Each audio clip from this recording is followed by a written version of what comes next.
My mom looked me in the eye and said your brother needs the master bedroom more than you do in my house, so I told her exactly where she could put that idea in the trash right next to her mortgage papers.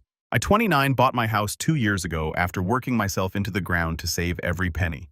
It's a modest 3-bedroom colonial in a quiet neighborhood, but it's mine. The master bedroom is my sanctuary.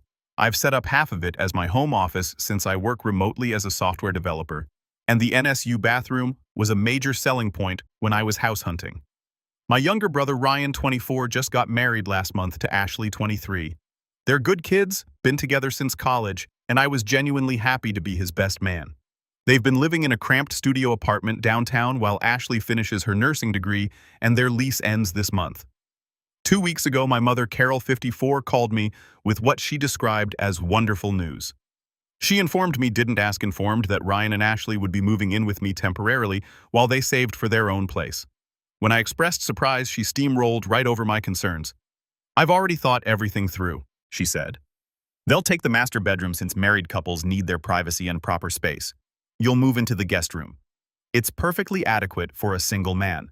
The 3rd bedroom will be their storage and future nursery when the time comes." I literally laughed, thinking she was joking. She wasn't.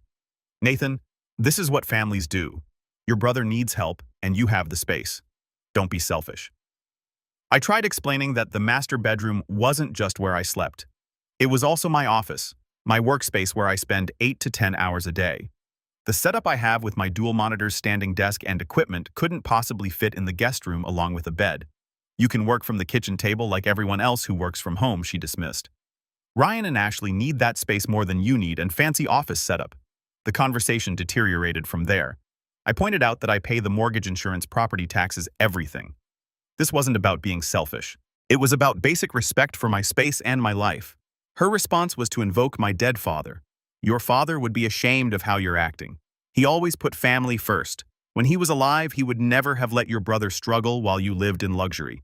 That hit like a punch to the gut. Dad died when I was 15 and Ryan was only 9. Mom's occasionally weaponized his memory over the years, but this felt particularly cruel. Dad was the one who taught me about working hard, saving money, and taking pride in ownership. He would have understood exactly why this situation bothered me. Ryan called me that evening and I could hear Ashley in the background. "Look, Nathan," he said, sounding uncomfortable. "I told Mom we'd be fine in the guest room. Hell, we'd be grateful for the guest room, but she's insisting it wouldn't be appropriate for a married couple." "What do you think?" I asked him directly. There was a pause. "Honestly, I think this is weird as hell." Ashley's mortified. "We were actually looking at another apartment, but Mom said we'd be stupid to pay rent when you have space. She made it sound like you'd already agreed to everything." This is where it gets more complicated. 2 years ago, my mother remarried James, 56M. He's a decent guy, owns a construction company, quiet, respectful. He's never tried to play dad or insert himself into family dynamics. When Mom was presenting this whole arrangement, he was away on a business trip to Seattle. Yesterday, Mom called to inform me that she, James, Ryan, and Ashley would be coming over this weekend to help me relocate to the guest room. Her exact words were, "James agrees this is the best solution for everyone. We'll make it as painless as possible."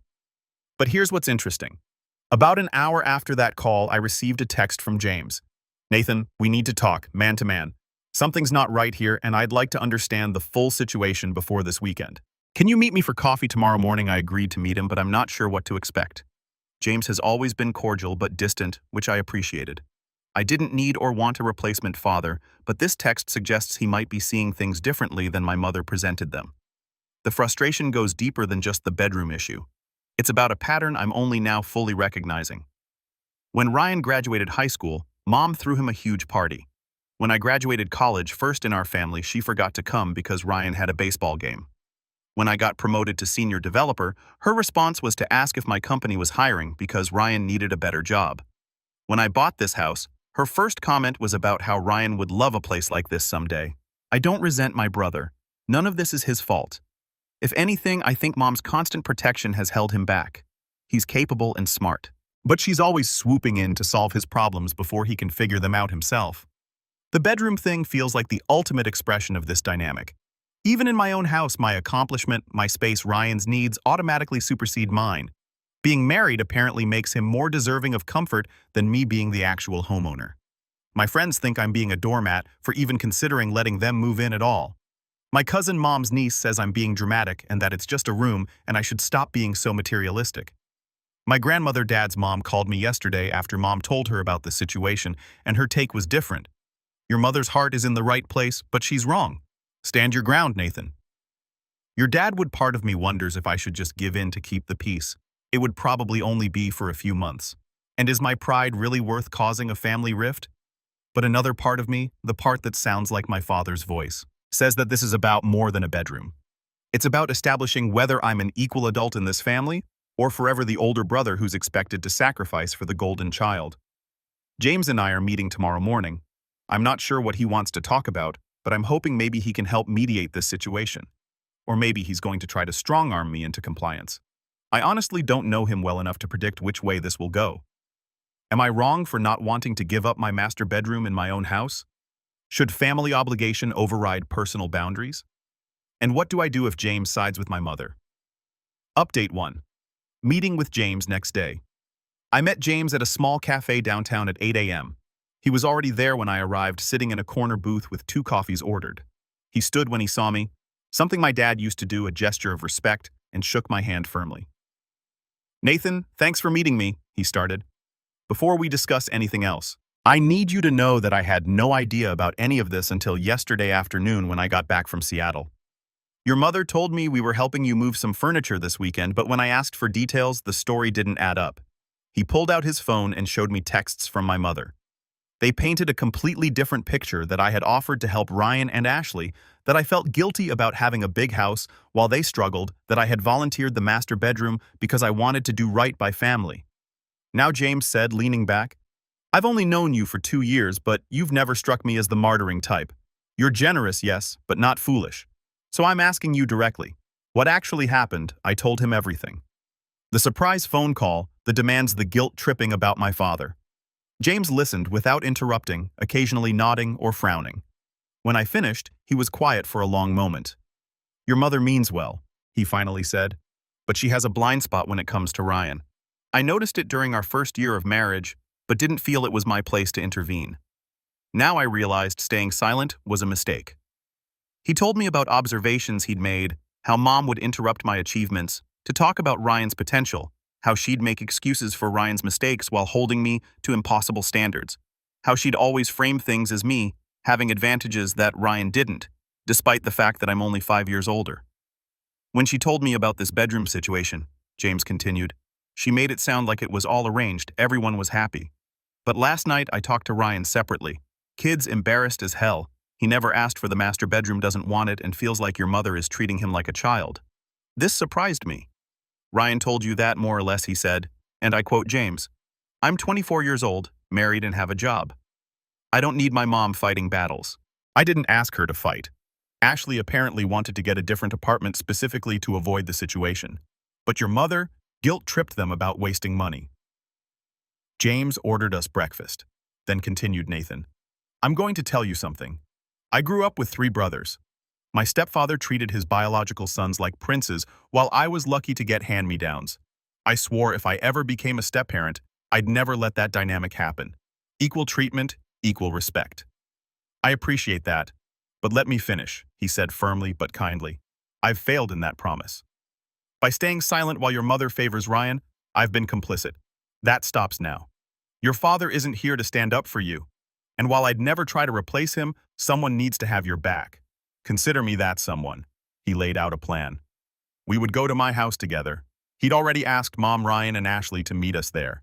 He would support me in whatever boundaries I wanted to set. But he recommended being firm but generous. They could stay, but in the guest room, paying a fair share of utilities with a clear timeline. Your mother will push back, he warned. She'll cry, she'll guilt trip, she'll invoke your father again. Don't engage with the emotional manipulation. State your boundaries and hold them. I'll handle Carol if needed. We drove to my house separately. When we arrived, Mom was already there with Ryan and Ashley. She'd let herself in with her key and was literally measuring the guest room with a tape measure. Oh, good. You're here, she said brightly. Nathan, I think your desk can fit in here if we angle it. Carol James interrupted. We need to have a family discussion. Living room. Everyone. Once we were all seated, James took charge. There's been a misunderstanding about the living arrangements. Nathan, would you please clarify what you're willing to offer? I took a deep breath. Ryan and Ashley. You're welcome to stay here for up to 3 months while you save for a house. You can have the guest room share the main bathroom and use the kitchen and common areas. I'll need $400 a month to cover the increase in utilities and incidentals. The master bedroom and my office setup stay as they are. Mom immediately started to protest. That's ridiculous. You're going to charge your brother rent and stuff them in that tiny room? It's not rent, Mom. It's utilities. And the guest room is larger than their current apartment, but married couples need. Carol James interrupted firmly. Nathan owns this house. He pays the mortgage. He's offering to help, and his terms are more than fair. This discussion is over. Mom turned to him in shock. You're taking his side. I'm taking the side of what's right, James replied calmly. Nathan isn't obligated to house anyone. The fact that he's willing to help at all should be appreciated, not criticized. Ryan finally spoke up. Mom, stop, please. Nathan's offer is generous and we're grateful. The guest room is fine. More than fine, Ashley added. Mrs. Carroll, we appreciate you looking out for us, but this is between Nathan and us. We're adults and we can handle our own arrangements. Mom's face went through several emotions. Shock, hurt, anger, then something like embarrassment. I'm just trying to help, she said quietly.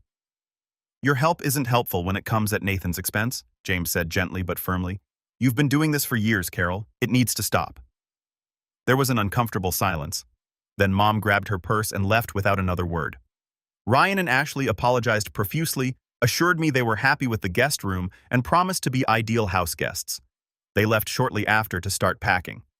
James stayed behind. You did good, he said.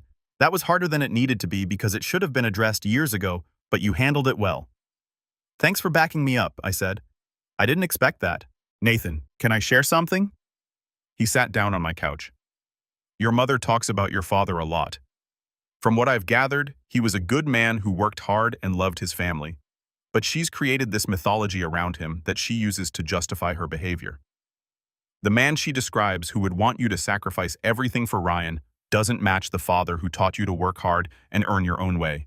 He was right, and hearing someone else say it was validating. I'm not trying to be your father, James continued, but I am your stepfather, and that means something to me. It means having your back when you need it. Your mother will come around, but it might take time. Don't cave in the meantime. Update 2. 2 weeks later, Ryan and Ashley moved in last weekend. True to their word, they've been excellent house guests. They buy groceries, clean up after themselves, and are quiet and respectful. Ashley even reorganized my disaster of a pantry as a thank you gesture. The $400 for utilities was paid up front without my having to ask. Mom didn't help them move and has been giving me the cold shoulder since the confrontation. She's not actively hostile, just absent. She didn't call for our usual Sunday check-in. She didn't text me the recipe I asked for. It hurts, but I'm holding firm. James, on the other hand, has been increasingly present. He invited me to lunch twice this week, just the two of us. The first time we talked about work and sports, carefully avoiding the elephant in the room. The second time he brought it up himself. Your mother is struggling, he said simply. She's realizing that her way of showing love to Ryan has actually been harmful to both of you. To him, because it stunted his independence, and to you, because it made you feel less valued. Has she said that? Not in so many words, but she's been reading articles about favoritism in families. I saw her browser history. She's not subtle. She's also been looking at photo albums from when you boys were young. I think she's seeing patterns she didn't want to see before. He then told me something that explained a lot. Did you know that after your father died, your mother went to therapy for about 6 months? The therapist told her that Ryan might struggle more with the loss because he was so young and that she should pay special attention to his emotional needs.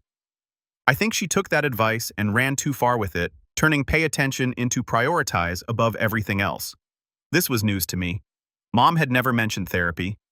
She also told me James continued that you stepped up so much after your father died, took on responsibilities, helped with Ryan, never complained. She said she leaned on you heavily, maybe too heavily for a 15-year-old. I think part of her favoritism toward Ryan stems from guilt about parentification you. That hit unexpectedly hard. I remembered those years making Ryan school lunches, helping with homework, attending his little league games when Mom had to work late. I thought I was being a good brother. I never realized Mom might have seen it as a burden I shouldn't have carried. That doesn't excuse her behavior, James added quickly. But it might help you understand it. Yesterday, something interesting happened. Ryan asked if we could talk privately. We sat on my back deck with beers, and he was uncharacteristically serious. "Nathan, I owe you an apology," he started. "Not just for this situation, but for everything. 4 years of everything." I tried to wave it off, but he persisted. "No, listen. I've been thinking a lot since this whole bedroom thing happened. Mom's always fought my battles, made excuses for me, cleared the path ahead of me, and I let her because it was easy, but it wasn't fair to you." He told me about instances I'd forgotten or maybe blocked out. Times when Mom had taken money from my college fund to pay for his car repairs. Times when family celebrations for my achievements were overshadowed by minor accomplishments of his. Times when he knew Mom was being unfair but said nothing because he benefited. "I'm not a kid anymore," he said. "I'm married, I have a job, I'm about to buy a house. It's time I stood on my own feet and stopped letting Mom treat me like a baby. And you, I don't know, like the help. You're not responsible for how Mom acts." I told him, "No, but I'm responsible for how I respond to it. And I've responded by taking advantage even if I didn't mean to. That stops now." He then told me something that surprised me. "James has been talking to me too about being a man, about independence, about fair family dynamics." He said something that stuck. "Your brother's success doesn't diminish yours, and your needs don't matter more than his." He's right. We're not in competition, and Mom needs to stop acting like we are. Update 3. 1 month later, the transformation has been remarkable. Mom finally broke her silence last week, calling to ask if we could have dinner, all 5 of us. James later told me she'd been working with a therapist again, specifically addressing her parenting patterns and grief processing. The dinner was at my house. Mom brought dessert, my favorite, not Ryan's, which might seem small but felt significant. After we ate, she asked if we could talk. "I owe you both an apology." She started looking between Ryan and me. "But especially you, Nathan. I've been unfair to you for years, and I disguised it as love for your brother." She talked about Dad's death, about her fears that Ryan would grow up damaged without a father, about how I seemed so strong and capable that she forgot I was grieving too. "You became my partner in raising Ryan," she said to me, tears in her eyes.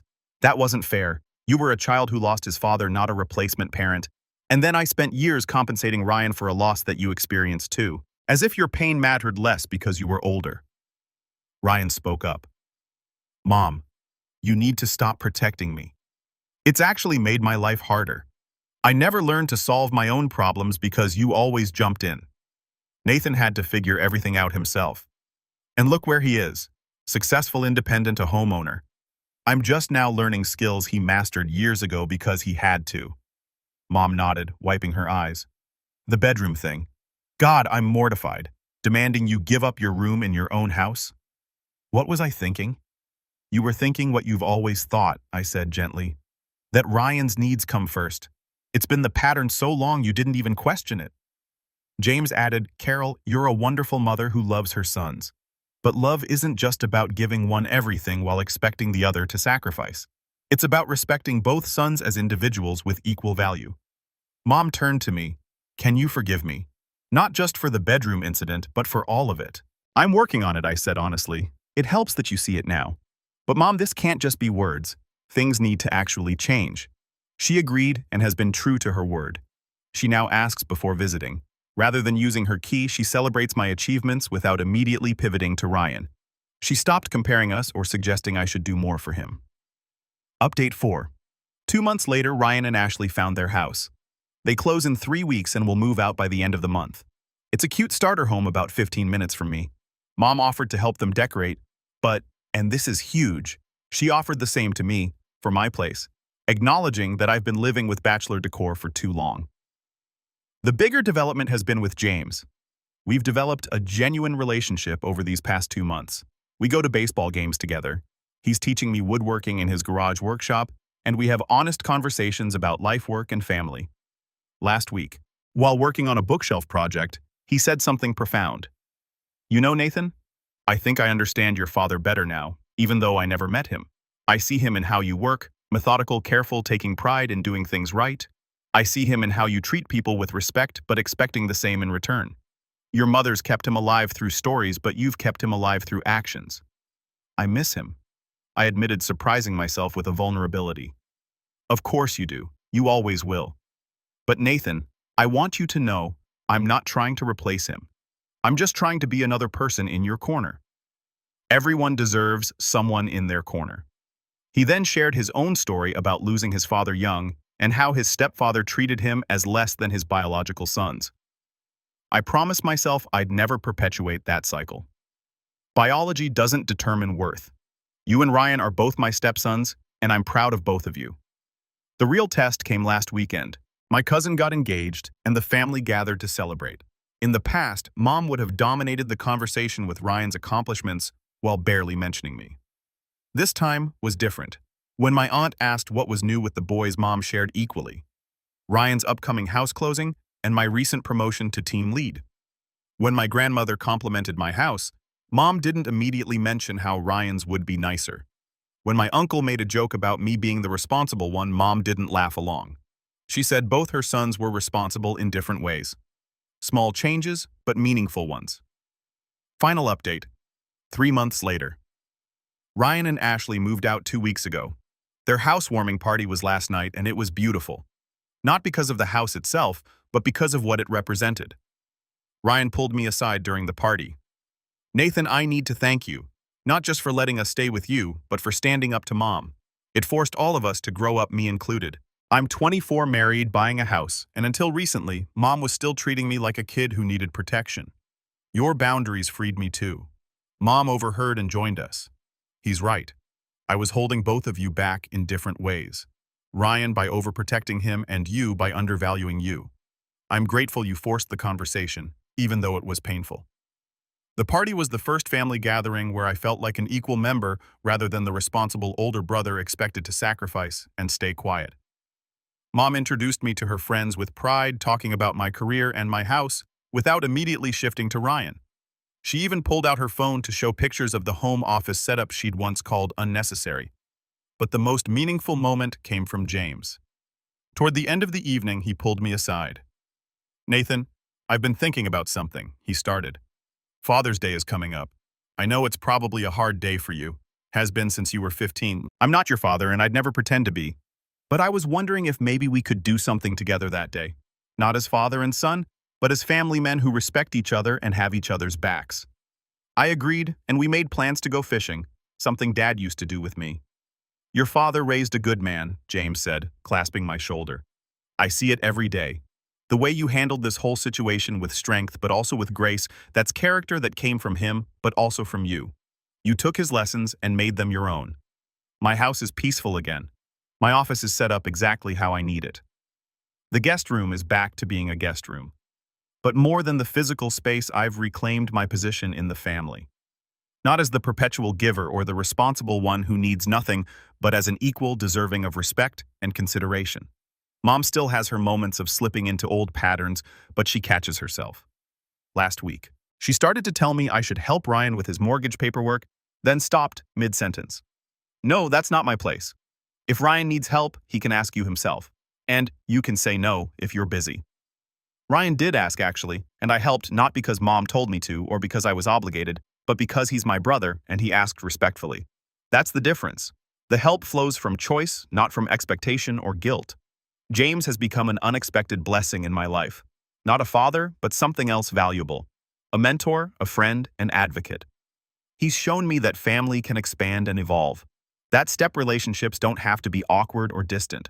He chose to stand up for me when he could have stayed neutral, and that choice made all the difference. Last night, after the party, I was cleaning up my kitchen when I found a note James had left on my counter. "Nathan, your dad would be proud of the man you've become." "I know I am. Jay." I kept that note. It sits in my office now next to a photo of Dad and me from when I was 14, just a year before he died. 2 different men, 2 different relationships, but both part of my story. The master bedroom crisis, as dramatic as it seemed at the time, was actually a gift. It forced our family to confront years of unhealthy dynamics. It revealed that Mom's grief had morphed into favoritism, that Ryan was ready to be independent but hadn't been allowed to be, and that I deserved equal consideration in my own family. Most importantly, it showed me that standing up for yourself isn't selfish, it's necessary. That boundaries aren't walls, but guidelines for healthy relationships. That sometimes the most loving thing you can do for your family is refuse to enable dysfunctional patterns. My house is mine, my space is respected, my achievements are celebrated, my needs matter. These shouldn't be revolutionary concepts, but for me they were.